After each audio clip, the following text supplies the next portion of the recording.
Hello दोस्तों, हाल ही में हाशिम अली ने मां की कोख से बाहर करीबन 300 बेबीज को पैदा करने वाली अपनी रिवोल्यूशनरी आर्टिफिशियल वोम टेक्नोलॉजी एक्टोलाइफ के कॉन्सेप्ट को काफी डिटेल के साथ पब्लिकली रिवील किया है। हाशिम अली के हिसाब से वो करीबन 300 बेबीज को ऐसे पोर्ट्स में जन्म देगा। ये फैसिलिटी आपको अपने बच्चे की हेल्थ ट्रैक करने की सुविधा देगा। रही बात अपने बच्चे को महसूस करने की, तो डोंट वरी, मिस्टर गाई ने इसके बारे में भी सोचा हुआ है। ये टेक्नोलॉजी इस हिसाब से डिजाइन है कि जब आपका बच्चा कुछ महीनों का हो जाएगा, आप लिटरली घर बैठ के उसका लात मारना तक महसूस कर पाओगे। इनफैक्ट अगर आपको उसको अपनी आवाज से रूबरू करवाना है तो आप ऐसा भी ऑप्शन आपको दिया जाएगा। आप यहाँ से उसके लिए गाना गाओगे और वहाँ वो उसके लिए प्ले होगा। अब कुछ लोगों को ये कॉन्सेप्ट सही लगा और कुछ लोगों को ये गलत लगा। अब क्वेश्चन ये है, क्या एक्टोलाइफ रियल में एक कंपनी है और क्या इन्होंने सच में एक आर्टिफिशियल वोम को तैयार किया है? इसका आंसर है नो। हाशिम अली गाई ने अपने यूट्यूब चैनल पे पब्लिश किया था ताकि वो अपने आइडियाज को कम्युनिकेट कर पाए कि हम फ्यूचर में क्या क्या कर सकते हैं। लेकिन ये जानने के लिए क्या हम आर्टिफिशियल वोम को इम्प्लीमेंट करने के कितने पास हैं, हमें ये 3 रिसर्च समझनी होगी। तो चलिए स्टार्ट करते हैं video. Research number 1, IVF in vitro fertilization. इस केस में होता ये है कि हर मेंस्ट्रुएशन साइकिल के बाद औरत एक एग प्रोड्यूस करती है। इन एग्स को बाहर निकाला जाता है नीडल की मदद से और आदमी के स्पर्म्स हर एक एग में डाले जाते हैं। ये एग्स नॉर्मली मैन के मास्टरब्यूशन के बाद मिलते हैं। इस प्रोसेस के अगले दिन एम्ब्रियोलॉजिस्ट चेक करते हैं ये एग्स फर्टिलाइज हुए कि नहीं। 3 दिन के बाद एम्ब्रियोलॉजिस्ट फिर से चेक करते हैं ये एग्स 6 से 8 में डिवाइड हुए कि नहीं और 5 दिन के बाद सेल्स को फिर से चेक किया जाता है ये 100 से ज्यादा हुए कि नहीं। जब ये 100 से ज्यादा हो जाते हैं और इस स्टेज को ब्लास्टोसिस्ट फॉर्मेशन कहा जाता है। इस वक्त पर एम्ब्रियन को एक ट्यूब की मदद से वुमेन की यूट्रस में डाला जाता है। IVF बहुत ही कॉमन हो चुका है। इन 1978 लुइस ब्राउन पहली बच्ची बनी जो कि IVF से पैदा हुई, जिन्होंने एक नॉर्मल एंड हेल्दी लाइफ जी और तब से लेकर अब तक 44 इयर्स हो गए हैं और अब IVF इतना कॉमन है कि 50 लाख से ज्यादा बच्चे अब तक इस टेक्निक से पैदा हुए हैं। IVF उन पेरेंट्स की बहुत हेल्प करता है जो बच्चे कंसीव नहीं कर पाते। अब ये IVF तो 1978 से चला आ रहा है। बहुत लोगों का कहना है कि मेन काम तो ब्लास्टोसिस्ट के बाद मेन काम होता है जब बच्चे के ऑर्गन्स बनने लगते हैं और ये सिर्फ माँ के पेट में ही हो सकता है। रिसर्च नंबर 2 जो कि है डॉक्टर हैना की स्टडी। ये स्टडी चूहों पर की गई थी। एक चूहे को पैदा होने में 20 डेज लगते हैं, जैसे एक ह्यूमन को पैदा होने में 9 मंथ्स का टाइम। अब स्टडी के लिए बायोलॉजिस्ट जैकब हैना और उनकी टीम ने 7 इयर्स तक मेहनत की थी और जिसके बाद उन्होंने दिखाया ब्लास्टोसिस्ट के बाद माँ के पेट से बाहर भी बच्चे के ऑर्गन्स डेवलप हो सकते हैं। इसके बाद इन्होंने एक प्रेग्नेंट चूहे के एम्ब्रियन को बाहर निकाला और उसको सिर्फ 3 या 4 दिन तक नहीं बल्कि पूरे 11 डेज तक जिंदा रखा, यानी ऑलमोस्ट हाफ प्रेगनेंसी स्टेज तक, जहां पर उसकी हार्ट बीट, हेड एटसेट्रा को देखा जा सकता था। Research number 3, premature lamps kept alive in plastic bag. अब इस केस में डॉक्टर एमिली और उनकी टीम ने एक बेड के बच्चे को पूरे तरीके से पैदा होने से पहले ही बाहर निकाल दिया, यानी सी सेक्शन के मदद से। इस बेड के बच्चे के आधे ही ऑर्गन्स डेवलप हुए थे जितने के एक इंसान के बच्चे के 23 वीक्स प्रेगनेंसी में होते हैं। उसके बाद इसको एक ट्रांसपेरेंट बैग में रखा गया जिसमें लिक्विड था जो कि माँ के पेट में एमनियोटिक फ्लूइड की तरह ही था। इसके साथ काफी मशीन्स को अटैच किया गया जो कि ब्लड से CO2 बाहर निकालती थी और ऑक्सीजन को अंदर डालती थी और माँ के पेट में ये काम प्लेसेंट करते हैं। अब रिसर्चर्स ने रिपोर्ट किया कि इन्होंने इन लैंप्स को इन बैग में 28 डेज तक रखा गया और उसके बाद इनके ऑर्गन्स नॉर्मली ग्रो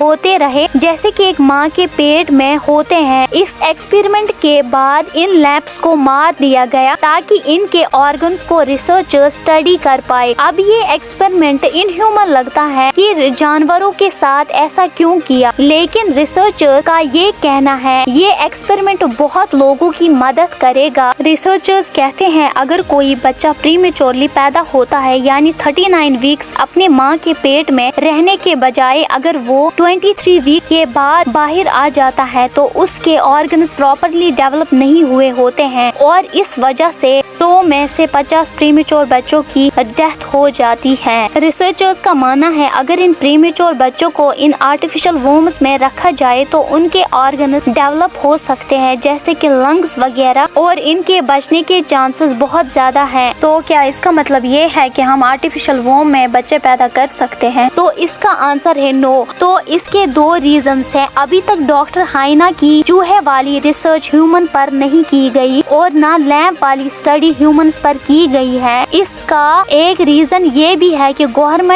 इतनी जल्दी परमिशन नहीं देती इंसानों पर एक्सपेरिमेंट करने। दूसरा रीजन अभी हम आर्टिफिशियल वोम क्रिएट नहीं कर सकते। इसका रीजन ये भी है अभी भी हम प्रेगनेंसी में बहुत से स्टेप्स हैं जिन पर रिसर्च हुई ही नहीं है।